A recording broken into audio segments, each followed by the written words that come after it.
Well, good morning. Welcome to Living Beyond Limits. I think you all know we are a part of Centers for Spiritual Living. I'm Reverend Jennifer Spear. Welcome to our Sunday service, and for those of you joining us online, welcome also. And so let's start this service today by reading our mission statement that's on the front of your bulletin. We are a sanctuary where people can discover and reveal the presence of God within their own being and experience their oneness with all life. Through the realization of this inner presence of love and peace, we give way to the evolutionary impulse of the divine and become a beneficial presence in the world. That's what we're all doing here really, is that we are waking up to our own divine nature. Waking up to that infinite presence and power that expresses itself in and through everything that also is innate to our own beingness. That we are actually individualized expressions of life, of that one, expressions of love and peace and beauty and magnificence and intelligence and creativity. All of those aspects of spirit are also aspects of us. So what we're doing is we're waking up to the divine presence that fills all things, and that the divine presence that lives within our hearts, in our souls, in our minds, and bringing that into the world in a way that is beneficial to the whole, beneficial to everyone we come in contact with, and beneficial to life itself.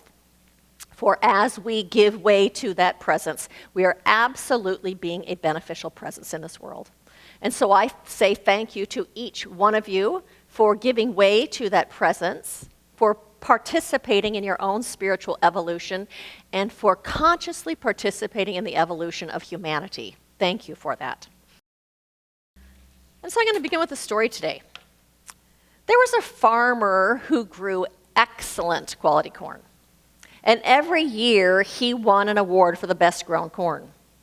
One year, a newspaper reporter interviewed him and learned something interesting about how he grew it. The reporter discovered that the farmer shared his seed corn with his neighbors.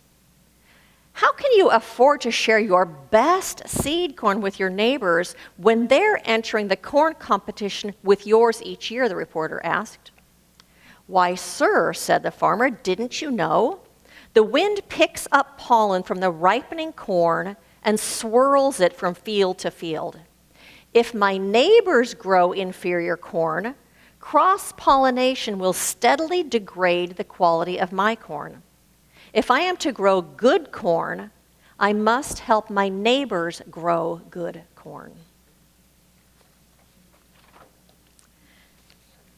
You know, what it is that we think and say and do not only affects us, but it also affects the person that we are in conversation or activity with.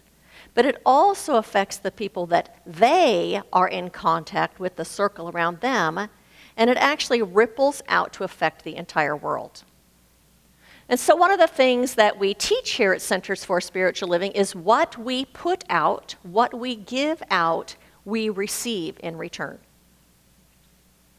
It is called a law of reciprocity, a law of circulation, a law of reflection, a law of correspondence. The outside corresponds with the inside, with our attitudes and our thinking.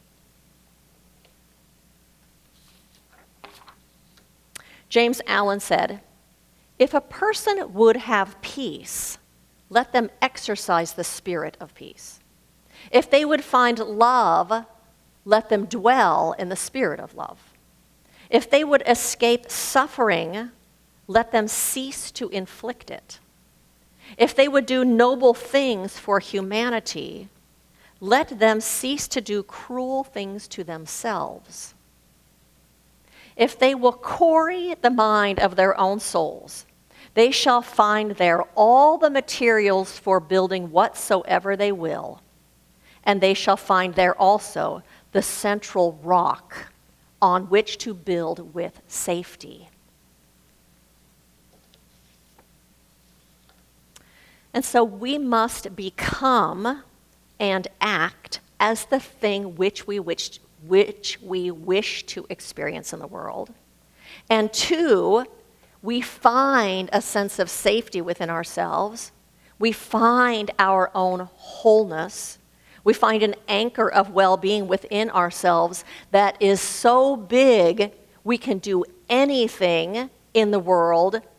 We can do anything knowing that we are safe and secure and whole when we mine into our own soul, when we discover our own divine beingness.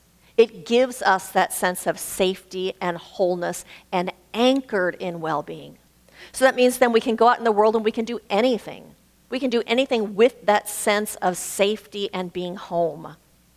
And when we are anchored in our spirit in that way, then it's easy to feel free. It's easy to be peaceful. It's easy to share our love when we're anchored like that. So when we quarry the mind of our souls, do you love that? When we quarry the mind of our souls, it's safe to share, it's safe to give, it's safe to serve because we are secure in our own beingness. You know, as human beings, we want to be the recipient of other people's love and care and kindness and generosity and love. We want to experience the good. That's some of what we call the good in life. We want to experience that. Well, one of the ways we can increase our experience of that particular good is actually by giving it first. By not waiting for somebody else to be generous or loving or kind, but to do it first. Because once we are in that mental space, in that heart space, that comes reflected back to us. That law of reciprocity, the law of reflection, of circulation. And so when you say are kind or generous to someone, you might experience that back from them.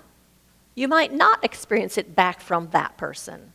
But when you put that vibration of yours out into the world, you are guaranteed to receive it in return from a myriad of sources, in a myriad of ways. That's how that law works. So we want to experience the good.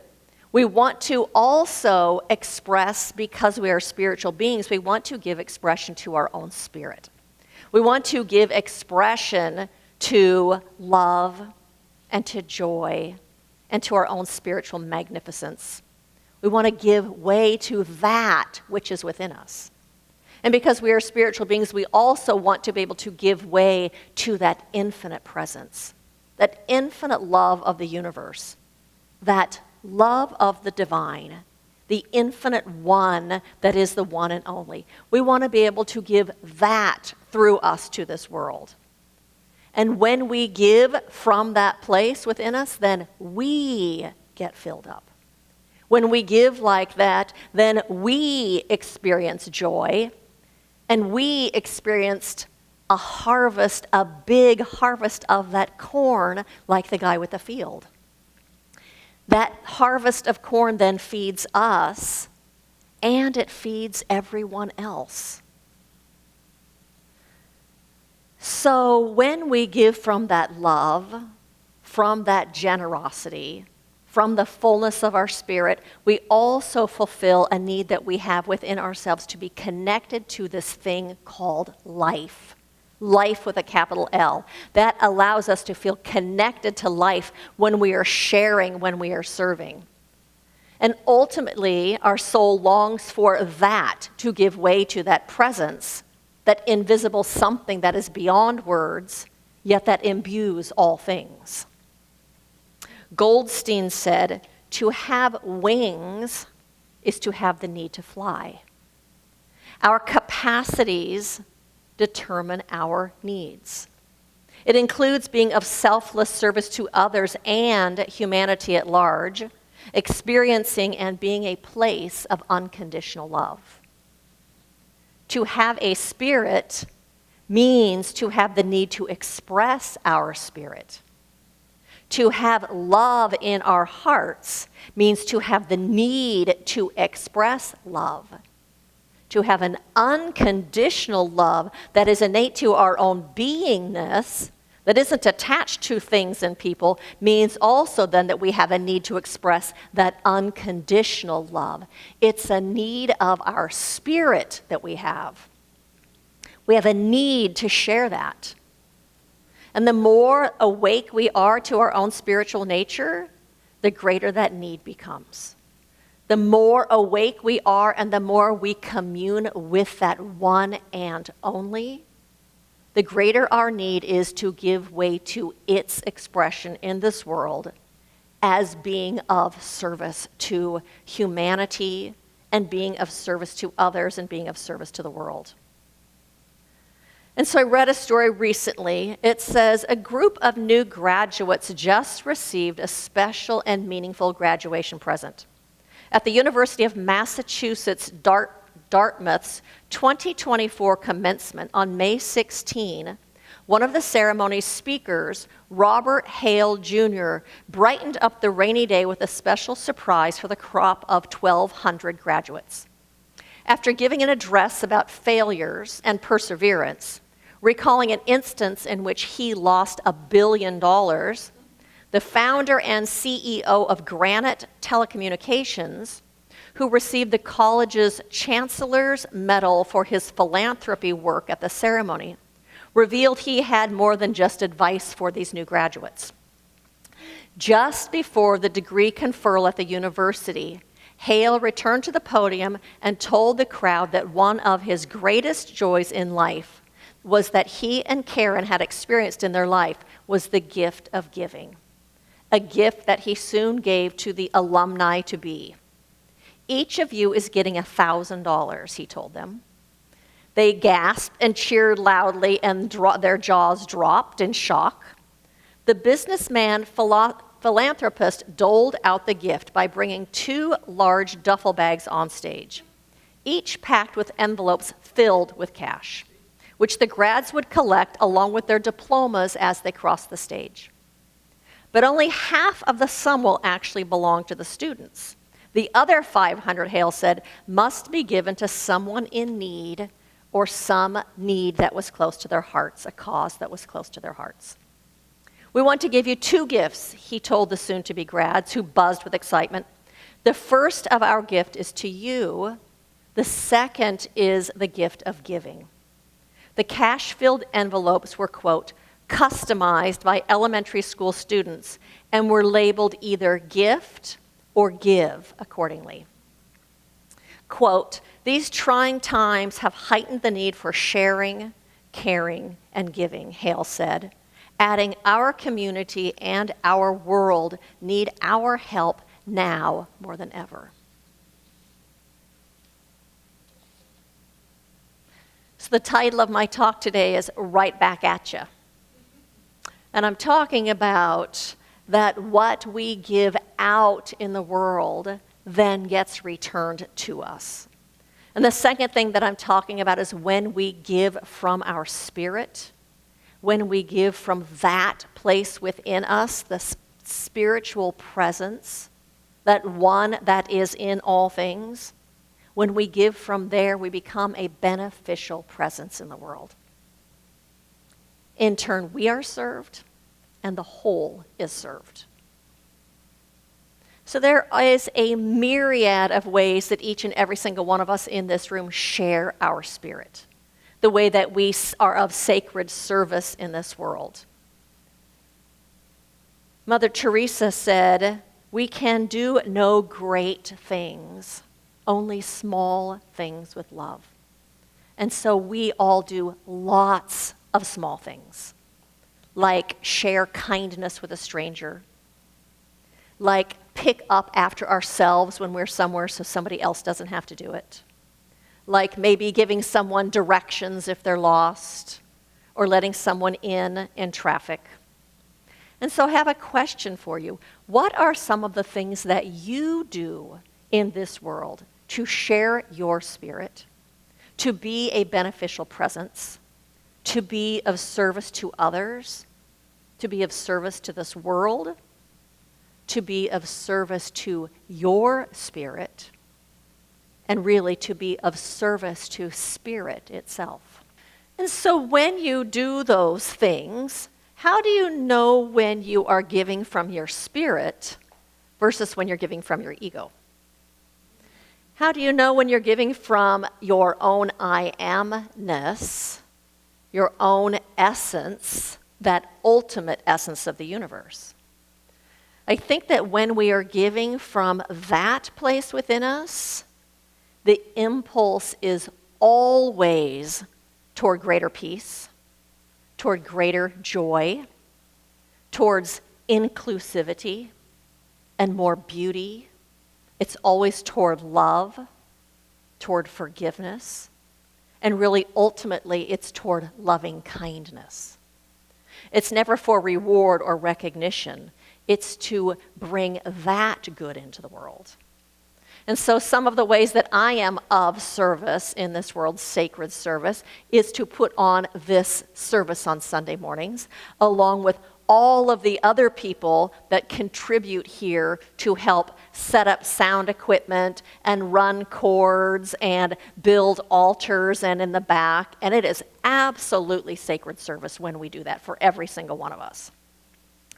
And I do that so that you might have an experience of that infinite one that fills space and that lives within you, your own spiritual essence. I make a point to be present with people. That's one of the ways that I serve, to be present with an open heart, to really listen to them so that people feel seen and heard. And I also make a point to acknowledge and to speak to people who are transgendered or non-binary so that they do not feel like they are on the outside, but so that they feel included and part of. Those are some of the things that I do.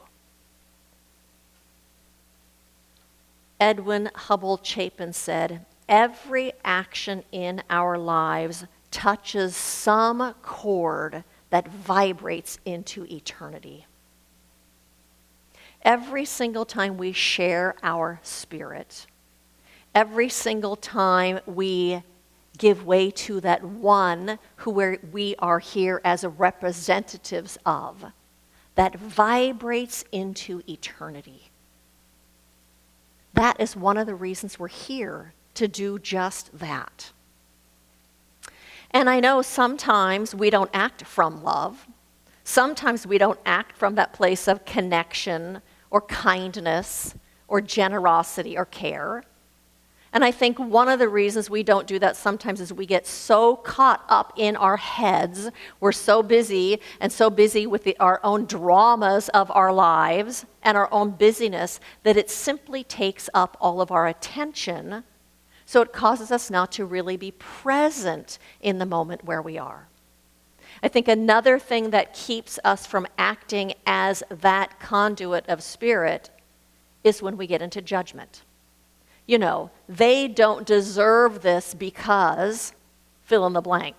We all have our own reasons. They don't deserve this because they aren't nice to me, so I'm not going to be nice to them. Or they don't deserve this because they're a taker, and so I'm not going to give.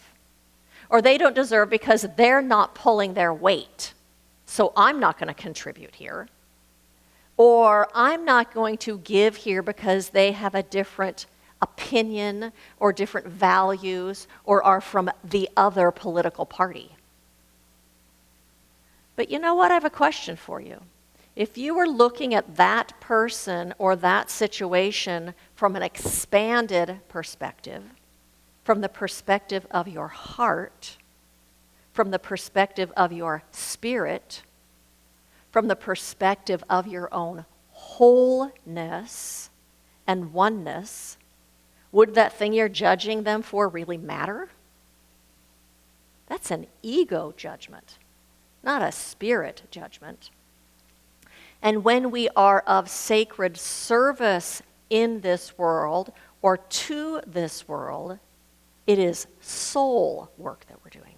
It is a giving from our soul, not from our ego. And when you give like that, you are giving from your soul to their soul. and that feeds us all.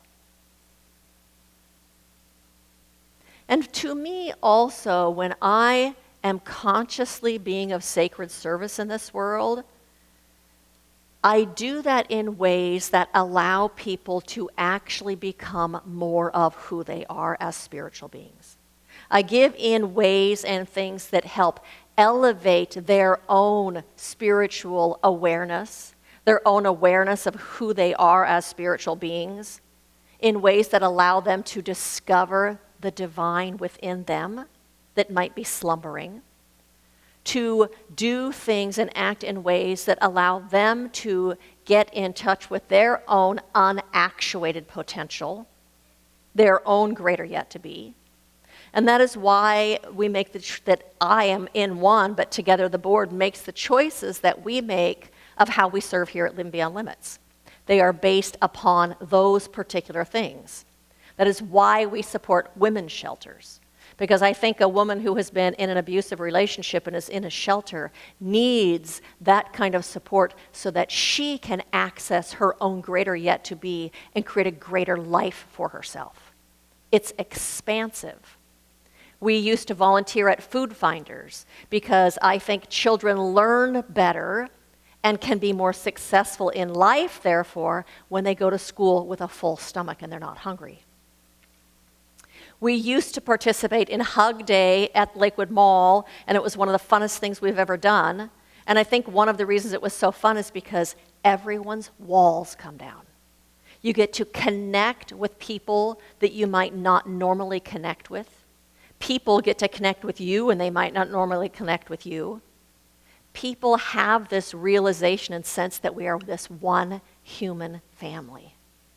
That helps people access their spirit and their spiritual nature. We do backpacks for kids going back to school and school supplies so that they can be successful and bring their best selves to this world. So I'm always conscious of what it is that I'm wanting to support and wanting to bring forward and wanting to nurture as I give sacred service in this world. And so I invite you, when you're out in the world and it occurs to you to be of sacred service, or doesn't occur to you yet, to ask yourself, would being of sacred service here in this particular thing create a sense of expansiveness for that person? A sense of expansiveness for you? Does it help you access your spirit? Might it help them access their spirit?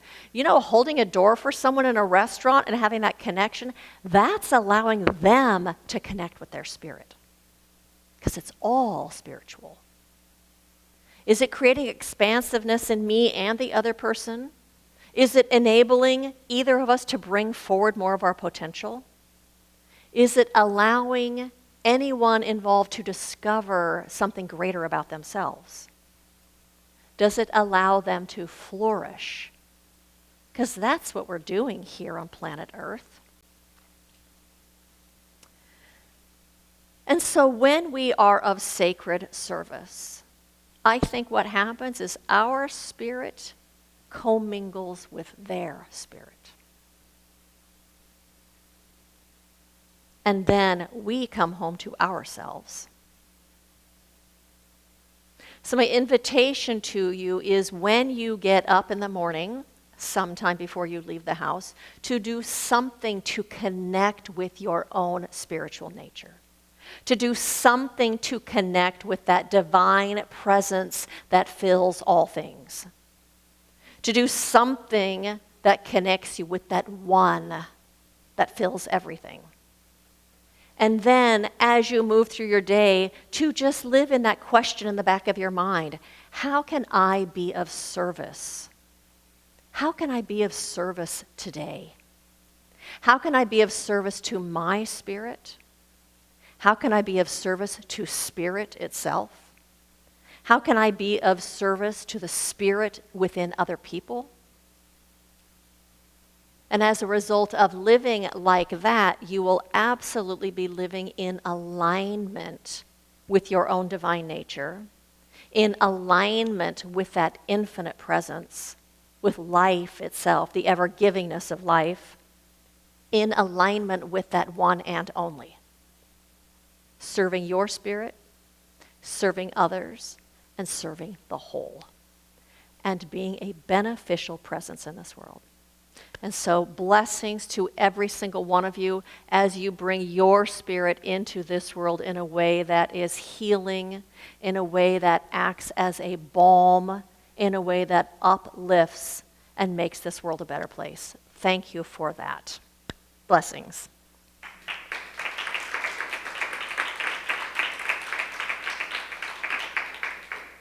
And so I invite you to join me as we turn our attention to the truth.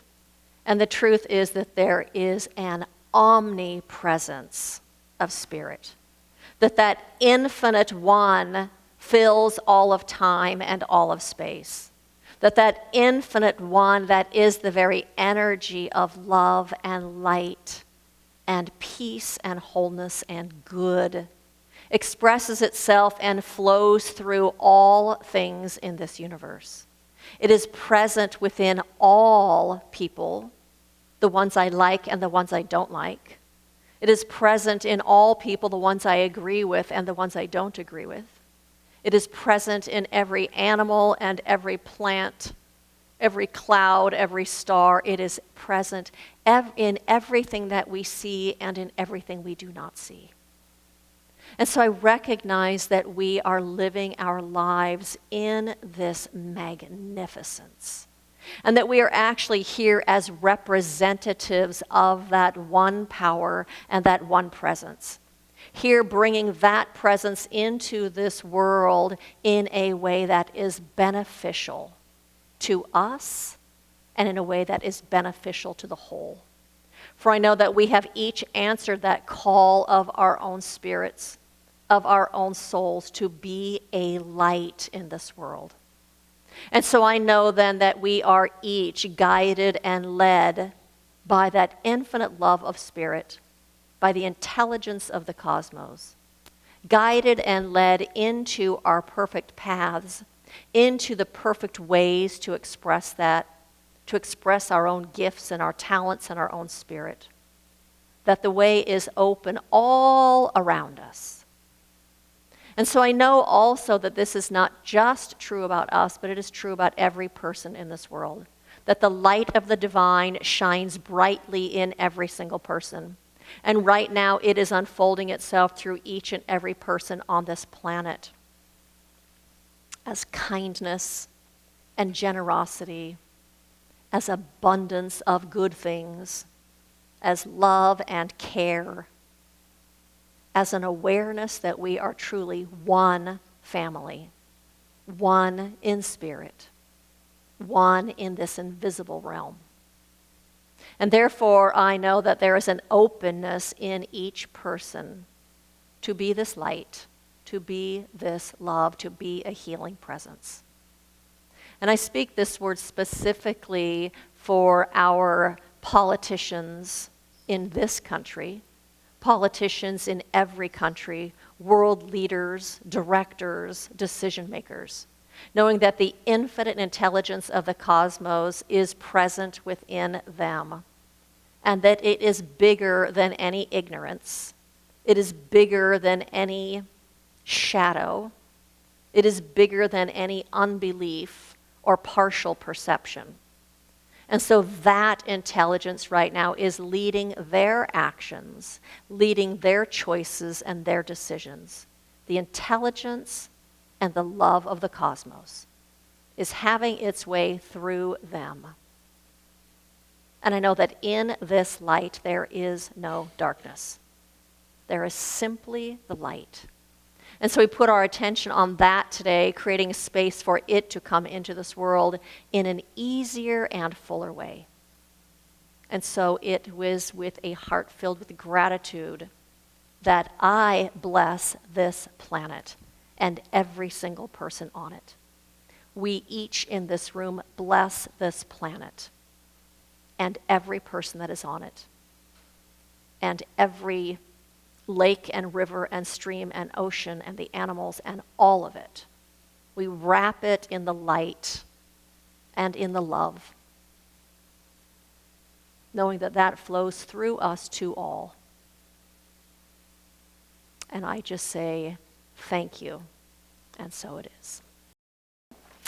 So my invitations to you is not next week. Next week is Father's Day, but the week after that, we are going to be meeting in the park. We're going to have Sunday service in the park and have a picnic afterwards. So I thought I'd make a sign-up sheet, and then I decided I'm just going to trust that you all will not bring hummus, and that we will have a variety of things to eat. So bring something to share, and bring a chair to sit on, or a blanket, or whatever you want, and we'll have a picnic, and we'll have a good time in the park. The last Sunday of the month is usually our community outreach Sunday, and so we had planned to do a card campaign for some people that are living in convalescent homes. We've decided to combine it with a fundraiser also, so we're going to be having a pancake breakfast. The ticket price is upon your determination, what you decide to pay. But it is a fundraiser, and so we invite you. It's going to be at Chris and Peggy's house, 10 o'clock on Sunday morning, the last Sunday of the month. So come and enjoy breakfast together, and then we'll do cards together. I've mentioned it, and I think everybody's been here. We're looking for a new home, so we're looking to move because the rent here has gotten too expensive. So if you have ideas, we've been looking at lots of things, and we're open to all the ideas. So if you know of something, come talk to me or somebody that's on the board. Pat and Mike are still working with the homeless, so they invite you to join them in doing that if you would like to do that. We have prayer support after church if you would like prayer. We have a Ministry of Prayer box. We have prayer shawls. All of that is available to you. Our Sunday talks actually are not being posted to our website at the moment, but they are being posted to YouTube. So you just need to go to our YouTube channel, and there's a button you can click on. It actually shows you every single video that we have, and they're in the order of when they were posted. So they're still available. We still invite you to share them with people. We invite you to share our Facebook posts. Who here does Instagram? Not very many people. If you do Instagram, we have been posting little 1.5 minute talks of mine. I come home after church on a Sunday and do a little tiny version of what I just did. Share those with your friends. Share those, and then when people share those, that's how we start building an audience and get exposure to new people. Same thing on Facebook. So like what we do, share what we do with your friends. And so what do we have? We have Facebook, Meetup. Check in on Meetup and say you're coming. I looked yesterday and it said there were 5 people, I think, coming to service today. We had some new person come one day. She said, the only reason I came is because I looked that morning and there were like 16 people, so they were coming. So check in on Meetup. I think you can do multiple weeks. You can do like 5 weeks at a time that says you're coming. All right, I invite you to repeat after me. Good fills my life now. Good fills my life now. I recognize it. I savor it. I own it. I live it. And so it is.